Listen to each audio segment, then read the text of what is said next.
অসম শিক্ষক নিযুক্তি প্ৰক্ৰিয়াৰ যি LPUPৰ ৰিকুৱাৰমেণ্ট প্ৰচেছ চলি আছে, অৰ্থাৎ অনলাইন যিটো আমাৰ আবেদন প্ৰক্ৰিয়া চলি আছে, সেই LPUPৰ এক্সপেক্টেড কাট অফক লৈ মই আজিৰ ভিডিঅ'টো প্ৰস্তুত কৰিবলৈ লৈছোঁ। চ' আপোনালোকে ভিডিঅ'টোৰ যোগেদি হয়তো কাট অফৰ এটা অনুমান পাব পাৰে, কিয়নো গোটেইখিনি এনালাইচিছ কৰি আমি অভাৰঅল এনালাইচিছ কৰি আমাৰ লাষ্ট যিটো ৰিকুৱাৰমেণ্ট প্ৰচেছ হৈ গৈছে, অৰ্থাৎ 2023 বৰ্ষত যি আমাৰ পোষ্ট ওলাই দিছিলে বা মোকলাই দিছিলে আমাৰ ডিৰ ফালৰ পৰা। চ' সেইখিনি লৈ আনহাতে কিমান আমাৰ এপ্ৰক্সিমেট 2023 বৰ্ষত LP টেট কেণ্ডিডেটছ আছিলে, চ' গোটেইখিনি আমি অভাৰ এজ এনাডাৰ BEd গোটেইখিনি আমি কেলকুলেট কৰি আমি ভিডিঅ'টো প্ৰস্তুত কৰিবলৈ লৈছোঁ।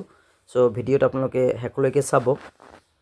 আনহাতে বহুতো প্ৰাৰ্থীয়ে আমাক মেছেজ কৰিছে অথবা কমেণ্ট ছেকশ্যনত জনাইছে যে এটা কাট অফ ভিডিঅ' লাগে LPUPৰ। চ' আমি কাট অফ ভিডিঅ'টো প্ৰস্তুত কৰিবলৈ লৈছোঁ। চ' ইয়াতে স্ক্ৰীনটো আপোনালোকে নিশ্চয়কৈ চাব পাৰিছে যে 21 জানুৱাৰী চিটেট নাহিলে কাট অফ কিমান তললৈ আহিব, বা চিটেট যিটো আছে এইখিনি আহিলে কিমান তললৈ আহিব। চ' ফ্ৰেণ্ডসকল, আচলতে মই টাইম বেছি নাপাওঁ চাগে, চ' তথাপি আমি ভিডিঅ'টো প্ৰস্তুত কৰিবলৈ লৈছোঁ। চ' আপোনালোকে ভিডিঅ'টো স্কিপ নকৰাকৈ শেষলৈকে চাব আৰু অনুমান কৰিব। ফ্ৰেণ্ডসকল, নিশ্চয়কৈ এটা আপোনালোকে চাব পাৰিছে প্ৰিভিয়াছ ইয়াৰ টোটাল LP কেণ্ডিডেটছ। চ' আমাৰ বৰ্তমান টাইমত যেনেকুৱা আমি মেমৰেণ্ডাম দিওঁ চৰকাৰক যে আমাৰ ইমান টেটৰ কেণ্ডিডেটছ আছে, LPত ইমান আছে, UPত ইমান আছে।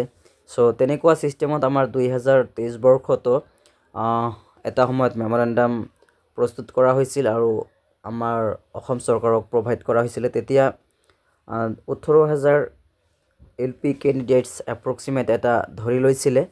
চ' সেই এপ্ৰক্সিমেট কেণ্ডিডেটছৰ পৰা কিমানখিনি চাকৰি পাইছিলে সেই সময়ত, আনহাতে এতিয়া কিমান অভাৰেজ হৈছে, কিমান ADREত গৈছে, কিমান BEd হোল্ডাৰ আছে আৰু কিমান NIOSত আছে, গোটেইখিনি মই কেলকুলেট কৰিছোঁ। আপোনালোকে নিশ্চয়কৈ ভালকৈ চাই থাকিব আৰু নিজে অলপ হিচাপ কৰিব, আৰু তেতিয়া নিশ্চয়কৈ আপোনালোকে নিজৰ কাট অফ তোৰ আইডিয়া এটা ল'ব পাৰিব, আনহাতে কিমান ফাইনেল মেৰিট লিষ্টত যাব এটা অনুমান ল'ব পাৰিব।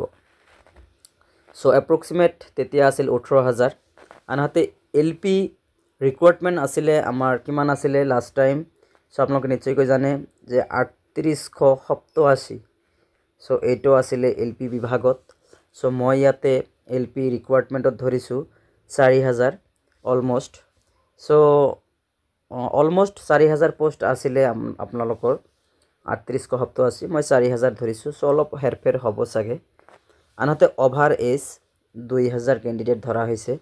চ' আপোনালোকক যদি মই কমিউনিটি টেবটো দেখুৱাওঁ তেনেহ'লে নিশ্চয়কৈ গম পাব যে আচলতে অভাৰ এজ কেণ্ডিডেট বহুত আছে, তথাপি মই কেৱল 2,000 মাথনহে ধৰিছোঁ। আনহাতে BEd হোল্ডাৰ্ছ 1,500 মান আছে, বেছি আছে ইয়াতকৈ, মই কমকৈ ধৰিছোঁ। ADRE আপোনালোকে জানে যে লাষ্ট টাইম যিটো ADRE হৈ গ'ল, তাতে ভালেখিনি কেণ্ডিডেটছ আমাৰ টেট উত্তীৰ্ণৰ ফালৰ পৰা চাকৰি পাবলৈ সক্ষম হৈছে। চ' এইখিনি আমাৰ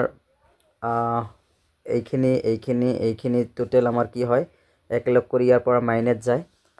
চ' আপোনালোকে প্লাছ মাইনাছখিনি ভালকৈ কৰিব, কিন্তু এইখিনি আমাৰ মাইনাছ গ'ল, কিন্তু এইটো আমাৰ প্লাছ হ'ব, যিহেতু আগষ্ট চিটেট আমি ধৰিব লাগিব, যিহেতু 2023 বৰ্ষৰ যিটো আগষ্টত এটা চিটেট এক্সাম হৈছিলে, তাৰ পৰা মই ধৰিছোঁ যে LP বিভাগত 4,000 কেণ্ডিডেট পাছ কৰিছিল। মই এপ্ৰক্সিমেট এটা ধৰিছোঁ, এইটো আচলতে সঠিককৈ আমি নাজানো।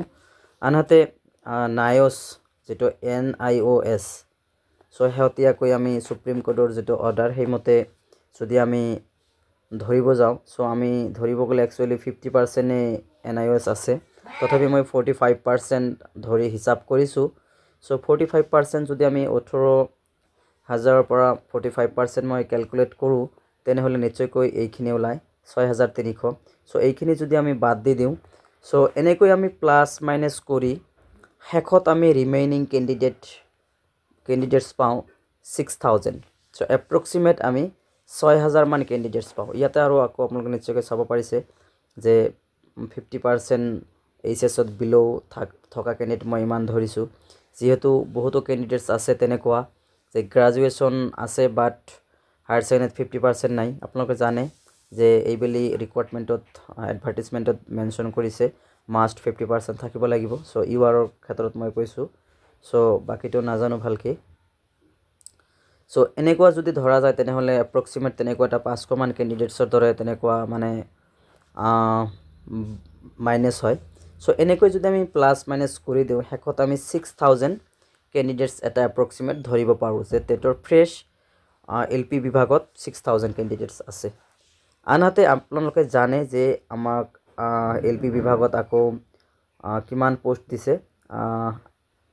3800 3800 অলমোষ্ট 4000 তেনেহ'লে আমি এতিয়া এটা আইডিয়া ল'ব পাৰোঁ যে যদিহে 4000 আমাক পোষ্ট দিছে তেনেহ'লে 6000 এপ্ৰক্সিমেট কেণ্ডিডেটছ আছে তেনেহ'লে কাট অফটো আমাৰ কিমান তললৈ আহিব পাৰে চ' তথাপি মই এটা আপোনালোকক জনাই দিছোঁ যে যদিহে সিটেট যেটো আমাৰ 21 জানুৱাৰী সিটেট হৈ গ'ল এই সিটেটটো যদি আমাৰ এলাউ নহয় তেনেহ'লে LP ক্ষেত্ৰত URৰ কথা মই কৈছোঁ চ' 57 58 59 থকা কেণ্ডিডেট সকলে চাকৰি এটা পাবলৈ সক্ষম হ'ব যদিহে সিটেট 21 পাৰ্টিচিপেট কৰিব নোৱাৰে এই অনগোয়িং প্ৰসেছত আনহাতে তেনেহ'লে OBC কিমান যাব চ' আপোনালোকে নিশ্চয়কৈ জানে যে UR যদি 57 58 যায় তেনেহ'লে তাতকৈ 1 या 2% ডাউনত আহিব আপোনালোকে জানে ইয়াত ক'ব নালাগে যদি আমি UR ক্ষেত্ৰত 57 ধৰিছোঁ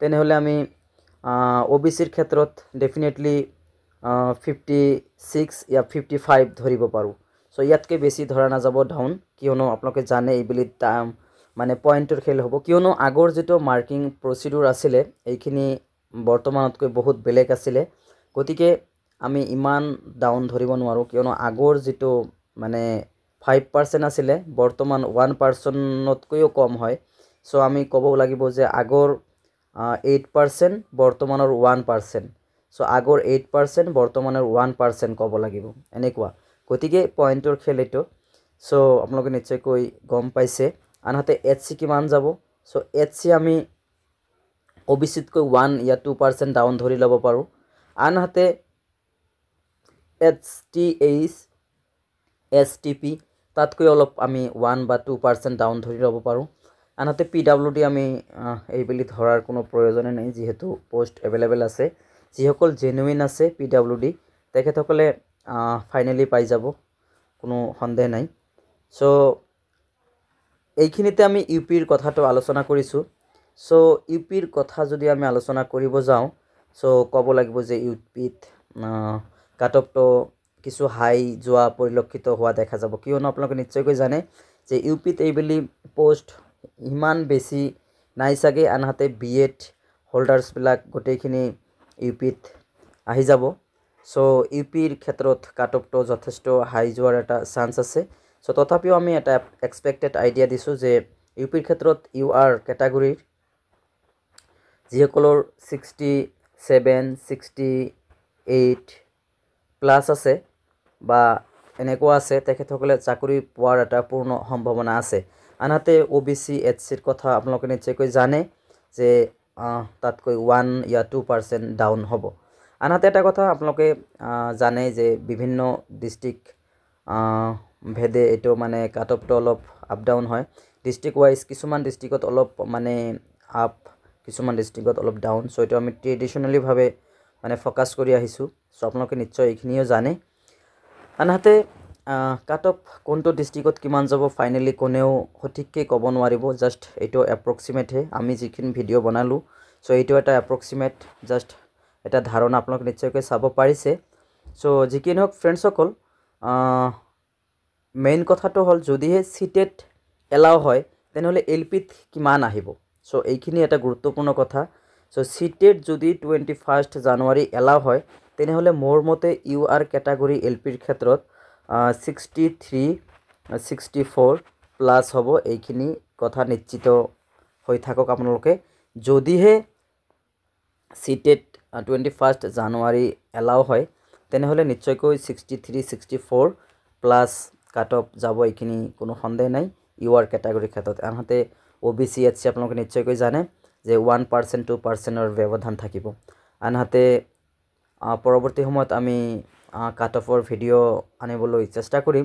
চ' ফ্ৰেণ্ডসকল, যদিহে ভিডিঅ'টো ভাল পাইছে তেনেহ'লে লাইক কৰিব আৰু পাৰিলে চেনেলটো ছাবস্ক্ৰাইব কৰিবলৈ নাপাহৰিব। ভিডিঅ'টো গোটেইখিনি চোৱাৰ বাবে ধন্যবাদ।